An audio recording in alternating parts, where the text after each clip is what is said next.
What's up, Dolphin Nation? What's up, Fin Nation? How you doing today? Welcome back to Fin Stock by Roland McCarlos. I appreciate the support of everybody that's watching the channel as we grow this channel.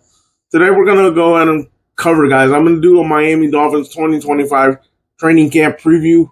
By the time you're seeing this video, it will be the first day of training camp tomorrow, which starts tomorrow at 9 a.m.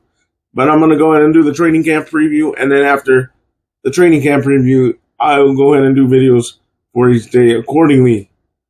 And whatever news comes up, whatever extra news we find out, I'll do videos accordingly to that. Again, this will be the Miami Dolphins 2025 training camp preview.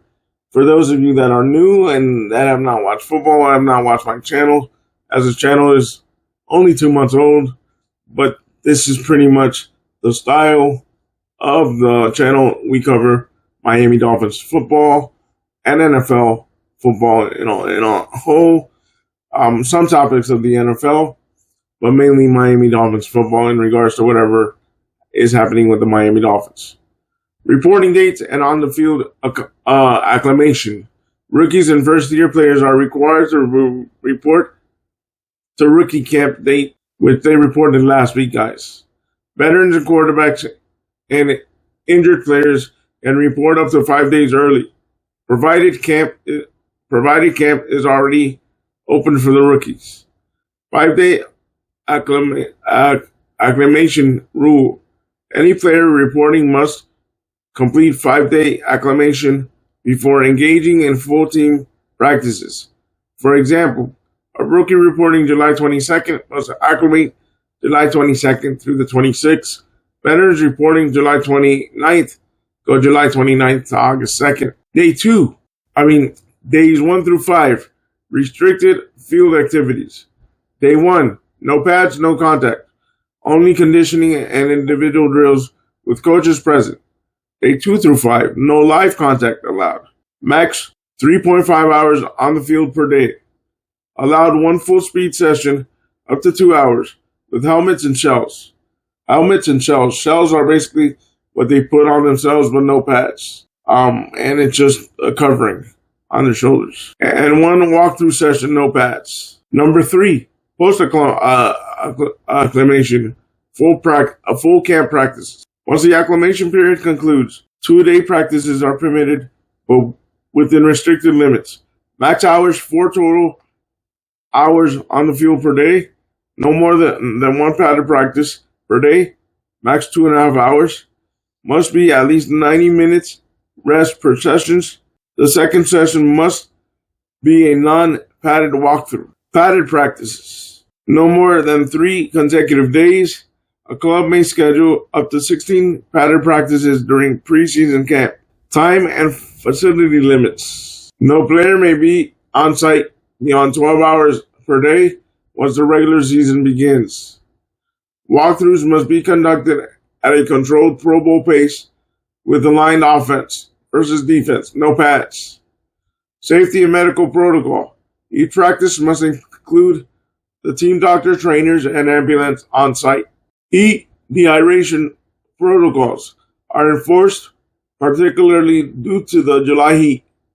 3 weeks from this past Sunday, the Dolphins will play their first preseason game of 2025. And now as you know, there's only 3 preseason games. Day 1 through 5, conditioning and walkthroughs only.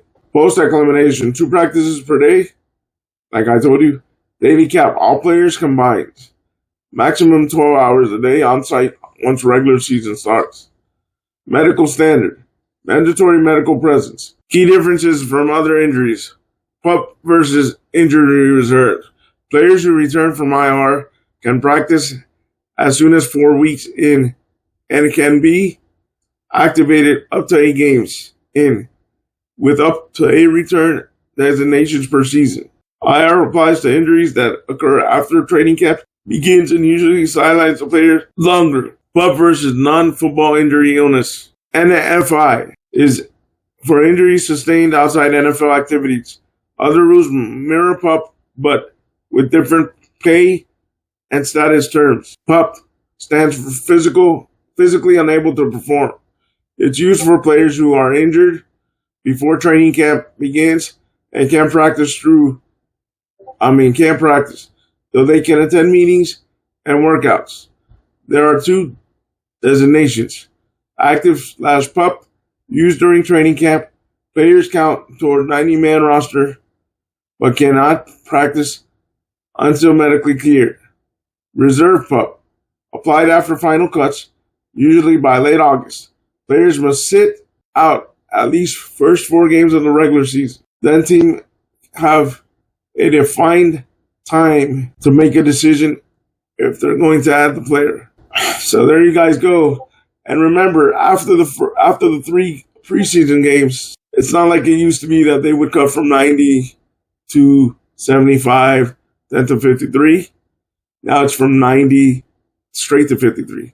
And you get 10 practice squad players. 10 practice squad players that you can add to the practice squad. All right, guys, we're about roughly, I would say, 7.5 weeks to 8 weeks before we get regular season football. We're about 3 weeks from this past Sunday that we start getting preseason football. And then preseason, there's only 3 weeks. So leave me your thoughts down below. If you saw the whole video, put the words Dolphins and leave me your thoughts down below. And like always, stay positive, stay on your grind, and go Dolphins.